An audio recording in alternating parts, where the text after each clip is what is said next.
Mesdames et messieurs, bonsoir. Ravi de vous retrouver pour ce JT Week-end. Voici les titres qui vous seront développés. Les plages magnifiques et une importante biodiversité marine. Vous suivrez un magazine de la rédaction.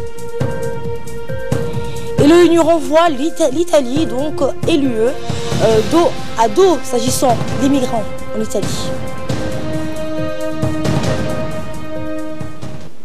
Bonsoir, merci de nous accueillir chez vous. Et avant de développer ces titres, l'ambassadeur de la République de Djibouti, doyen du corps diplomatique accrédité auprès du Royaume d'Arabie Saoudite, Diaedine Saïd Bamaklama, a félicité au nom des ambassadeurs des pays musulmans à Riyad, le roi du Royaume d'Arabie Saoudite, le prince héritier, le ministre de l'Intérieur, le ministre du Hajj, ainsi que le gouverneur de la région de Makal Mukarram pour le succès du bon déroulement du Hajj et pour toutes les facilités, les soins et l'attention présentée par le gouvernement de l'Arabie Saoudite pour environ 3 millions de pèlerins qui ont effectué leur devoir du Hajj et prière dans une atmosphère spirituelle stable.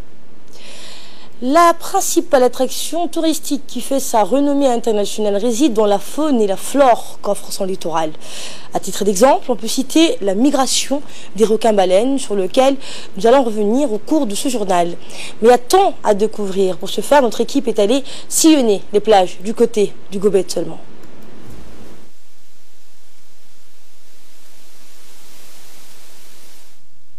Connus comme les sables blancs, mais des plages vierges et inexplorées. Pour ce qui est du parc, comme vous le voyez, les sorties en mer des Djiboutiens sont quasiment nulles. Ce propriétaire de Boutre nous a informé que sa clientèle demeure d'origine européenne, d'où notre constat du désintérêt des Djiboutiens quant à la découverte des richesses et merveilles de leur pays qui émerveille donc tant et reste le rêve de tant de touristes de par le monde. Nous parlions donc à voir le parc des bateaux de plaisance et des départs en mer. Les Djiboutiens sont toujours aux abonnés absents, alors que notre pays compte 314 km de côtes bordées de superbes plages. La principale attraction touristique qui fait sa renommée internationale réside dans la faune et la flore. Mais notre équipe qui a sillonné les plages du côté compte donc à vous faire découvrir donc les plages de renommée donc internationale pour ce qui est donc comme vous le voyez à l'image, les sorties en mer et le constat donc du désintérêt des Djiboutiens. Et dans ce magazine, nous allons vous faire redécouvrir les plages d'Arta, un plaisir pour les yeux qui surprend. C'est la combinaison du patrimoine, tradition, modernité, nature et tourisme. Reportage. La plage d'Arta se trouve à environ 50 km de Djibouti-Ville. Pour y parvenir, il faut emprunter sur 34 km la route nationale 1, après avoir laissé sur la droite la route pour Arta et traverser le petit village de Ouéa. Il faut prendre la première piste à droite. Celle-ci emprunte sur la presque totalité du parcours, à savoir 15 km, le lit de deux zoueds à sec, les zoueds d'Ar'i et d'Ar'ila, où se trouvent des campements de nomades ainsi que leurs troupeaux. À mi-parcours, la piste traverse des magnifiques gorges encaissées pour enfin arriver sur le bord de mer. La plage d'Arta est une plage de galets et elle est bordée de montagnes d'origine volcanique. C'est l'unique plage de cette zone à être accessible par voie routière. Plusieurs autres plages bordent les côtes de cette région jusqu'au secteur de Goubet El Kharab ou l'île du Diable. Ces plages, dont l'écosystème est à couper le souffle, sont accessibles uniquement par voie maritime.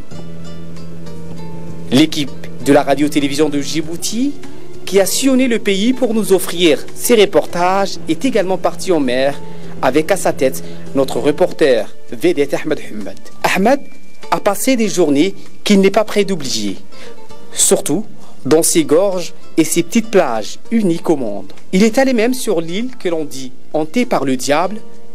Il n'y verra rien d'anormal. Il décidera même d'y s'y baigner. À propos des démons qui hantent les lieux, les propriétaires de la vedette lui expliquera sur le chemin du retour que la seule chose qui sort de l'ordinaire, c'est les tourbillons causés par les courants sous-marins à l'entrée du Goubet. Des tourbillons capables d'enfreiner et engloutir les petites embarcations sans puissance moteur. Arta Plage possède un impressionnant tambon où l'on peut voir des super poissons multicolores et parfois même des requins-baleines. À quelques mètres de cette plage de galets, un spectaculaire à pic vous attend et vous permet de découvrir une faune corallienne ainsi que des poissons en tout genre. Quant à la faune, c'est assez démesuré en diversité d'espèces, mais aussi et surtout en termes de taille. Mais le clou du spectacle est le passage des requins-baleines en abondance dans cette passe entre décembre et février. L'eau est de couleur verte émeraude et la vision est de 10 mètres environ dans l'eau à quelques mètres du bord. Un tombant magnifique avec des poissons multicolores. Les eaux qui bordent ces plages sont d'une pureté cristalline et extrêmement poissonneuse. Et c'est un véritable kaléidoscope de formes et de couleurs qui s'offre à vos yeux éblouis. Des bancs entiers de poissons et d'espèces différentes bordent la plage, à peine à 20 mètres du bord. Plonger dans les eaux de Djibouti est un pur bonheur.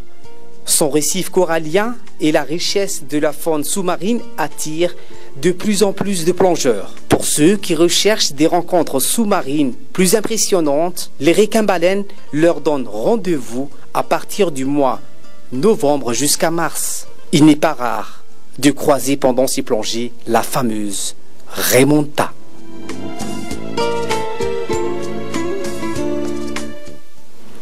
Et parmi ces merveilles qu'offre le littoral djiboutien figure bien sûr en bonne place la migration saisonnière des requins-baleines.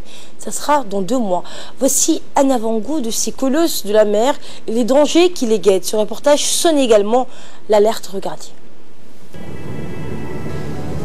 Avec ses 18 mètres de long à l'âge adulte, le requin-baleine est le plus lent et plus gros poisson du monde.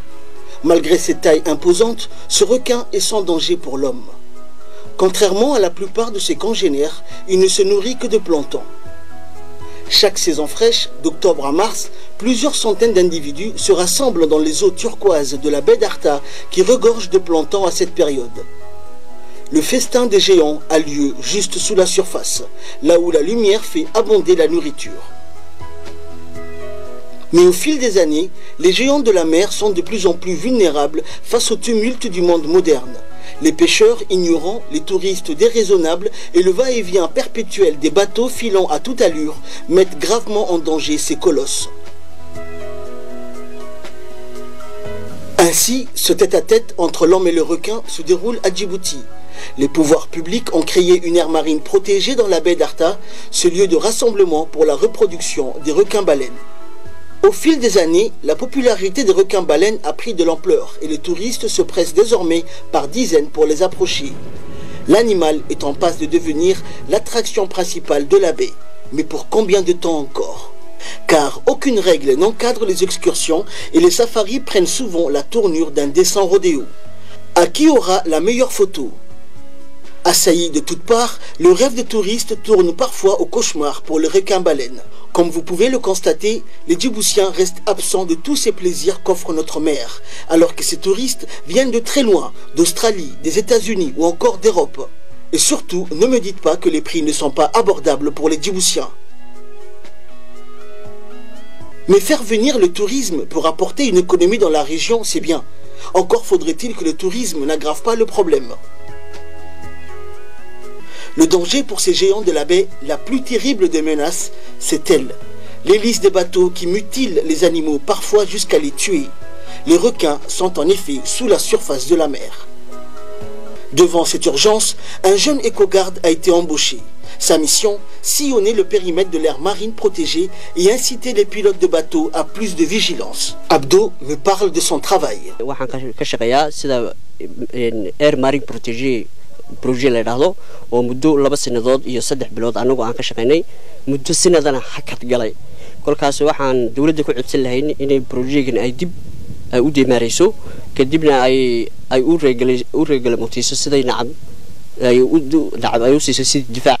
Toutefois, un long chemin a été parcouru et bientôt, sur le périmètre de l'aire marine, le cache-hélice deviendra obligatoire et la circulation des bateaux sera étroitement contrôlée. Ces requins et les hommes pourront alors cohabiter en toute tranquillité. Pour cela, le ministère de l'Environnement doit achever les dispositions déjà entamées afin que ces 12 géants de la mer soient en sécurité la saison prochaine. Pour être une aire marine totalement protégée, il faut beaucoup plus que des bonnes intentions.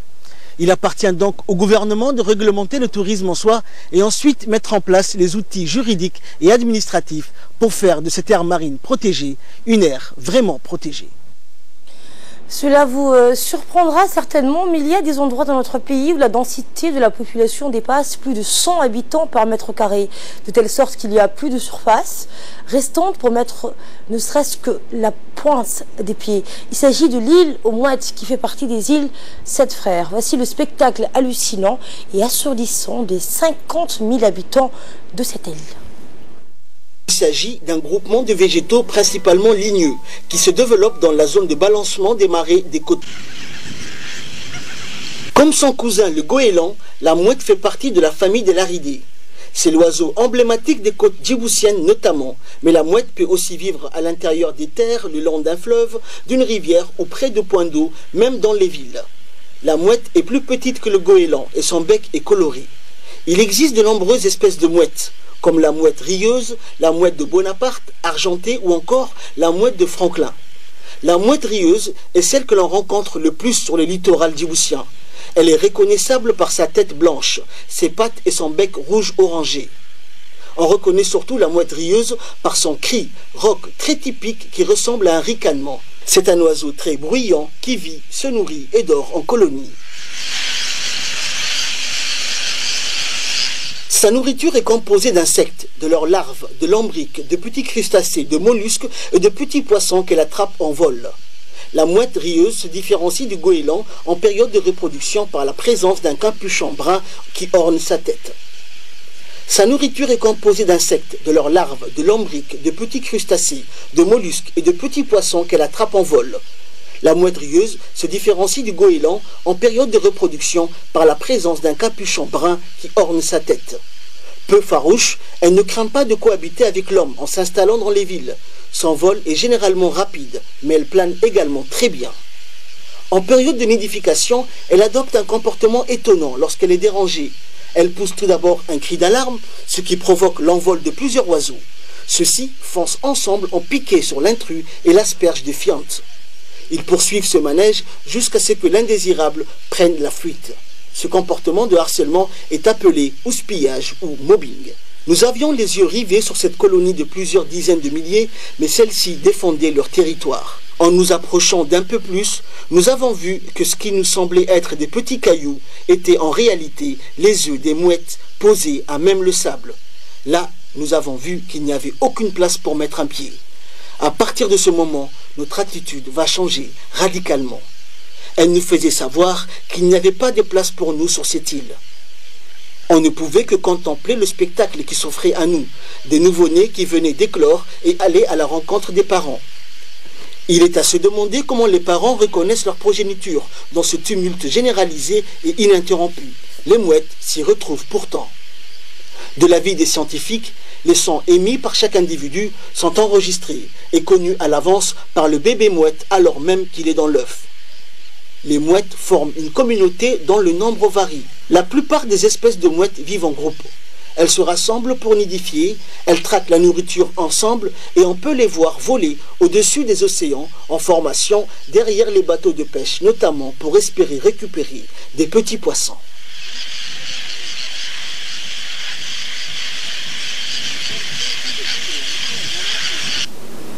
Et pour en venir plus en détail sur l'environnement, nous avons en duplex par téléphone le secrétaire général de l'environnement, M. Dini Abdellah. Monsieur le secrétaire général, bonsoir.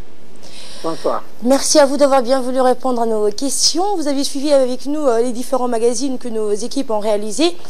Quelle est la situation de l'environnement dans les zones maritimes et quelle politique est menée par le gouvernement ainsi que votre institution pour protéger l'environnement et la biodiversité marine? L'environnement marin se porte plutôt bien dans notre pays parce qu'on n'est pas un pays industrialisé, on n'est pas un pays où il y a une surpopulation. Le milieu marin est plutôt bien conservé. Quant aux actions menées par le ministère de l'Environnement, nous avons d'abord mené beaucoup d'études sur le milieu marin qui sont résumés dans un document qu'on appelle la monographie nationale sur la biodiversité.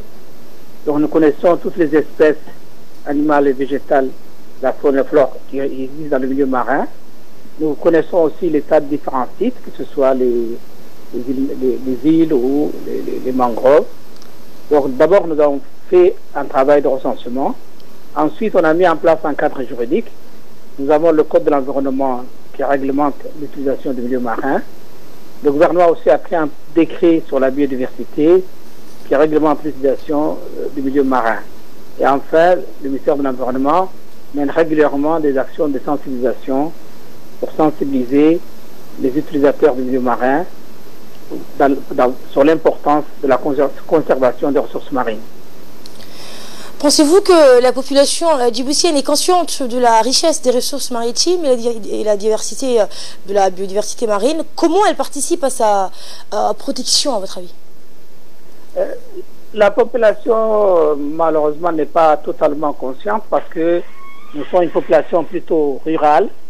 Donc, le milieu marin, le milieu côtier, ça fait maintenant depuis quelques décennies que la population occupe le milieu côtier. Donc, il faut encore beaucoup d'actions de sensibilisation pour que la population soit consciente de l'importance du milieu marin. Mais les populations qui sont sensibilisées, telles que les pêcheurs ou les touristes, peuvent participer à la conservation du milieu marin en adoptant des attitudes responsables. Par exemple, pour ne pas jeter les ancres des bateaux partout, pour ne pas casser les coraux, pour ne pas pêcher certaines espèces de poissons, notamment les poissons de corail. Donc, il y a plusieurs façons pour la population de participer à la protection du milieu marin. Vous êtes secrétaire général du ministère de l'Environnement. Quelles sont les perspectives de votre institution pour renforcer la protection de l'environnement dans les zones maritimes et les fonds marins? Au mois de septembre, nous avons un projet avec le PNUD pour renforcer la surveillance et le contrôle du milieu marin, notamment les aires marines protégées. Et grâce à ce projet, nous allons recruter des éco-gardes, nous allons les former, nous allons aussi leur apporter les outils nécessaires, notamment les vedettes rapides. Et donc, grâce aux moyens financiers que va nous apporter ce projet financé par le Fonds pour l'environnement mondial, nous allons renforcer notre présence sur les différentes aires marines protégées. Et pour finir, quel message voulez-vous transmettre à la population djiboutienne? Le message que je souhaite transmettre, c'est que le milieu marin est vital pour le développement économique du pays. D'abord parce que les ressources halieutiques sont importantes à Djibouti, donc il s'agit de les préserver si on veut continuer à consommer les poissons et si on veut aussi exporter nos poissons vers les pays étrangers. Ensuite, à Djibouti, le tourisme est en train de se développer et le tourisme ne peut se développer que si le milieu marin est bien conservé. Donc je demande à la population de ne pas jeter les ordures dans le milieu marin, de ne pas casser les coraux, de ne pas tuer les requins-baleines avec les hélices des bateaux. Et donc chaque fois que la population, qu'ils soient touristes, pêcheurs ou autres, chaque fois que les Djiboutiens se rendent dans le milieu marin, ils doivent faire attention pour ne pas perturber le milieu marin et pour assurer la préservation de ces ressources halieutiques qui sont importantes pour le développement du pays, mais aussi les différenciés touristiques qui peuvent attirer les touristes. Bien, j'espère que votre message a été transmis à la population pour préserver donc l'environnement et bien sûr profiter des merveilles qu'offre notre pays. Merci, monsieur le secrétaire général de l'environnement, d'avoir répondu à nos questions. Dans le reste de l'actualité, 6e édition du tournoi du corridor à Yobouki a été organisée le 23 au 24. 7 équipes représentatives de 7 localités riveraines du corridor international de Djibouti, à savoir Mouloud, Dikil, Abaïtou, Galamo, Gourabos, Yobouki et Galafi. Eh bien, cet événement périodique qui est organisé par l'association pour le développement et la solidarité qui est sous l'égide du secrétariat d'État à la jeunesse et au sport. Pour le cross de 5 km a été raflé par des jeunes de Galamou. Du côté des jeux traditionnels comme la lutte à phare, le jeu de balle, l'équipe de Galafi a remporté la finale face à Abaitou. Pour la lutte traditionnelle à phare, le jeune Abdallah Moussa de Yobeki s'est attribué la première place. La deuxième place est revenue à Mohamed Ali de la localité de Golabos, toujours dans la lutte traditionnelle catégorie cadet. La première place est revenue par la ville de Diki dans la personne de Laïta Abdo. La deuxième place est revenue à Galamo, représentée par le jeune Gadito Hamad.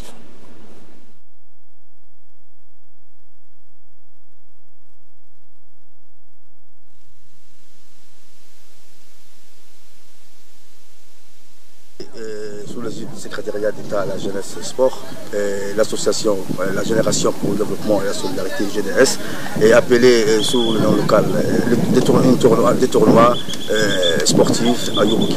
Le but de cette journée consiste d'abord à sauvegarder la sécurité routière, sensibiliser les jeunes à sauvegarder la sécurité routière. Aujourd'hui, il y a un thème de plus qui nous intéresse aussi, comme à Yobeki, beaucoup de cas de choléra ont été constatés. Et on sensibilise également les jeunes à travers ces activités sportives sur le lavage des mains et au ministère de la Jeunesse qui a toujours œuvré à nos côtés. Également, j'adresse également mes meilleurs remerciements au département de Frisson, notamment au président de l'autorité du port, qui est toujours à nos côtés également, qui nous assiste pour organiser ces activités. Également dans l'actualité des régions de l'intérieur, le réseau des associations de Rwanda, connu sous le nom du RAR, sous l'acronyme, a organisé un tournoi sportif d'été. La finale organisée dans l'après-midi d'hier a vu la participation de nombreuses personnalités, parmi lesquelles le sous-préfet de Rwanda, Aden Mohamed Daoud, et plusieurs membres de la société civile. Des activités telles que le football, l'endurance, et en fin de soirée, la soirée donc a été clôturée par des chants et des danses folkloriques. Des différents intervenants ont salué la réussite et l'aboutissement de ce projet social.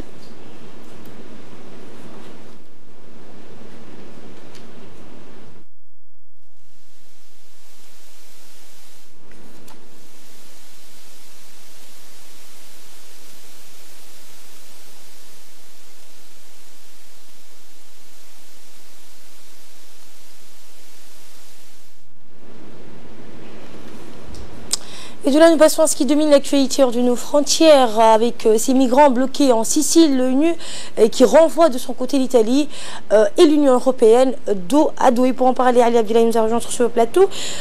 Bonsoir. Bonsoir Asma. Eh bien, justement, donc, nous entamons avec cette information qui nous provient de la République démocratique du Congo, avec la lutte contre l'Ebola en RDC compromise par le conflit armé. L'épidémie déclarée donc le 1er août dans le nord du Kivu, à l'est du pays, a déjà fait 61 morts. De nombreuses zones sont inaccessibles aux soignants. Asma, la 10e épidémie d'Ebola en République démocratique du Congo a pris tout le monde par surprise. Elle a été déclarée le 1er août dans le nord Kivu, une semaine à la fin de l'épidémie qui a sévi dans le nord-ouest du pays, dans la province de l'Équateur. Selon l'Organisation mondiale de la santé, l'OMS, le bilan s'élève déjà à 63 morts sur un total de 103 malades, et le nombre de personnes infectées ne cesse de progresser.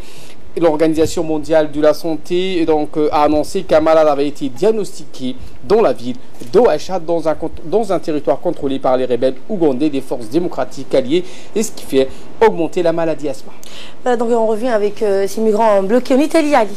Justement, l'ONU a renvoyé l'Italie et l'UE dos à dos, en exhortant samedi Rome à débarquer les migrants bloqués à bord d'un navire de garde-côte italien en Sicile, tout en appelant les Européens à les accueillir d'urgence. Dans un communiqué, le Haut Commissariat des Nations Unies pour les réfugiés, le HCR, lance un appel aux États membres de l'UE pour qu'ils offrent d'urgence des places de réinstallation à quelques 150 personnes secourues qui restent à bord du Diciotti, navire de garde-côte italien. Quelques 700 000 migrants ont débarqué sur les côtes italiennes, il faut le dire, depuis 2014. Mais le nombre de ces arrivées avait diminué plus de 80% à fin juin par rapport à l'an dernier, selon le ministère de l'Intérieur italien. Et enfin, des milliers de réfugiés Rohingyas ont manifesté ce samedi pour réclamer justice à l'occasion du premier anniversaire de leur exode massif de Birmanie pour fuir ainsi les persécutions au Bangladesh voisin.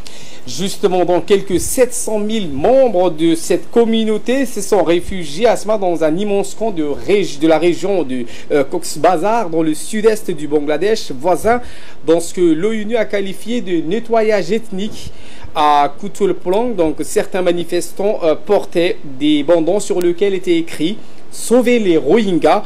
D'autres marches et rassemblements étaient planifiés à travers ce qui est désormais le plus grand camp de réfugiés au monde.